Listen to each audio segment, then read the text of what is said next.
Welcome to Andhraprabha. నేను మీ హేమమాలిని.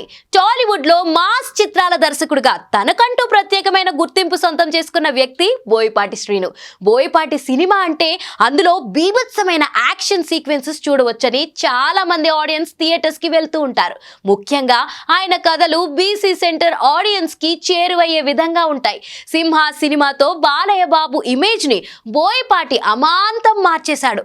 ఆ తర్వాత లెజెండ్, అఖండ సినిమాలతో హ్యాట్రిక్ హిట్స్ ని బాలకృష్ణకి ఇచ్చాడు. అయితే బాలయ్య కాకుండా బోయపాటి ఇతర హీరోలతో సినిమాలు చేసినప్పుడు మాత్రం ఎక్కువగా ఫ్లాప్లు ఆయన్ని వరించాయి.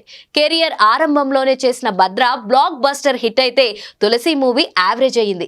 అల్లు అర్జున్ తో చేసిన సరైనోడు మూవీ కొంత మెప్పించింది. రీసెంట్ గా వచ్చిన స్కంద చిత్రం డిజాస్టర్ అయ్యింది. అయినా కానీ బోయపాటి స్పీడ్ మాత్రం తగ్గలేదు.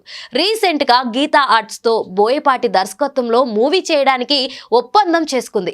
అఖండ సీక్వెల్ గీతా ఆర్ట్స్ లో బోయపాటి చేస్తున్నాడనే ప్రచారం నడిచింది.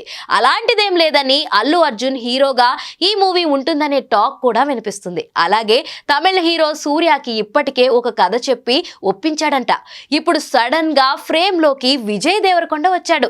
త్వరలోనే అతనికి కథ చెప్పడానికి బోయపాటి సిద్ధమవుతున్నాడంట. గీతా ఆర్ట్స్ విజయ్ దేవరకొండ ఓ సినిమా చేయడానికి అడ్వాన్సులు కూడా ఇచ్చింది. గతంలో వచ్చిన గీతా గోవిందం మూవీ గీతా ఆర్ట్స్ 2 కి బ్లాక్ బస్టర్ హిట్ ఇచ్చింది. అందుకే మరోసారి విజయ్ తో సినిమా కోసం వెయిట్ చేస్తున్నారు. పరశురామ్ దర్శకత్వంలోనే విజయ్ మూవీని చేద్దామని అనుకున్నా అతను దిల్ రాజు కి మగ్గు చూపించడంతో ఇప్పుడు ఇంకో దర్శకుడి కోసం చూస్తున్నారు. ఆ స్థానంలోకి బోయపాటి వచ్చినట్లు తెలుస్తుంది. ఒకే డైరెక్టర్ ఇప్పటి వరకు 4 హీరోలకి నెక్స్ట్ ప్రాజెక్ట్స్ కోసం కథలు చెప్పడం విశేషం కాగా వాటిలో ఏది ముందుగా స్టార్ట్ అవుతుందనేది వేచి చూడాలి.